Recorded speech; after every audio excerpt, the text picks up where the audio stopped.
Well, the world will be tuning in this Sunday to witness the glitz and glamour of Hollywood's biggest bash. Of course, we're talking about the Oscars. So the question, who will take home the coveted statue? Who will create a buzz with their acceptance speech? Well, we're going to get the answers right now. We have Rotten Tomatoes' Jacqueline Coley. She's giving us her early predictions for this year's big contenders. Welcome, Jacqueline. Thank you for having me, Melissa. All right, so, I want to know, what do you look forward to this time of year with the Oscars? What are your favorite points of that big night? Honestly, all of it. It's my Super Bowl. It's what I live for since I was 5 years old. I love watching both the acceptance speeches, the whole pomp and circumstance of it. And I'm actually one of these people that's kind of excited about the no host aspect. I think it's going to let me get what I actually want, which is I just want to see who won. I just want the categories. I don't need the other stuff. Yeah, you don't need the sugarcoating on top and the tap dancing, right? You just want the info.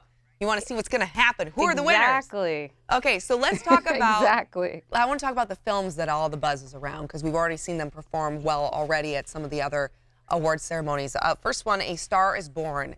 Give me your take on that. Yeah, A Star is Born was sort of the front runner coming out of the early festival season at TIFF and the Venice Film Festival, and then it kind of burned out a bit, and now it's looking like the only prize it may take home would be for Best Original Song for Lady Gaga and her songwriters. Yeah, she's still in the mix for Best Actress, but most folks think that's going to go to Glenn Close. I think you're beautiful. Hey. What? I just want to take another look at you. Okay, so I do want to ask you then now the next one, Black Panther, though, because Black Panther itself, I mean, that came out so early in the year, and I think everyone's like, oh, it's too early to even be, to be considered a contender. But it was such a phenomenal film. It seemed to get a really big resurgence, and now it's killing it. Yeah, our highest grossing film of 2018 with over $1 billion global in the box office. Wow. Also the very first comic book movie to be nominated for Best Picture. It is going to have an up-road battle to win that Best Picture, but I do think come Monday morning, the day after the Oscars, we're going to be calling that an Oscar-winning film for one of the below-the-line categories, either costumes or production design. Okay. And what about the film that kind of took people by surprise on Netflix, Roma? I know that this has been performing pretty well too, hasn't it? Yeah, Roma is a critical favorite. It has swept most of the critical associations and guilds. Alfonso Cuarón won the DGA for Best Director.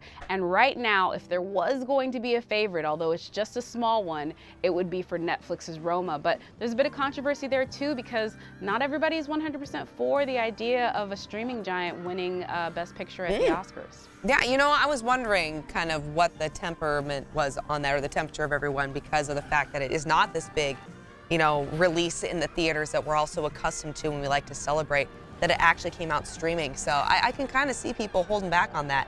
However, one that really did take, I think, the theaters by storm. Fans, if you weren't a fan of Queen, this made you a fan of Queen, Bohemian Rhapsody. Yeah, this one is, it's such a fan favorite. It is such a crowd pleaser. People love the music of Queen, and they fell in love with Rami Malek's performance as Freddie Mercury. It is kind of an anomaly. On our tomato meter, it is one of the lowest ranked films to ever gain a Best Picture nomination at 62%. Wow! But people love it, and people love the movie. I mean, if you do it in comparison, a film like Roma is at 96%, Black Panther's at 97%, and it's just barely fresh at 62%. But don't tell anyone that, because it doesn't matter. Audiences love it, and I think the Academy loves it too. That's why it got nominated. Yeah, that's so surprising. I had no idea that it was rated so low on Rotten Tomatoes. I loved that film. I don't know anyone who didn't like it in our circle. So very exciting. All great points for us to keep in mind when we watch the Oscars. Jacqueline from Rotten Tomatoes, thank you so much. Thank you for having me, Melissa. This interview involves commercial content. The products and services featured appear as paid advertising.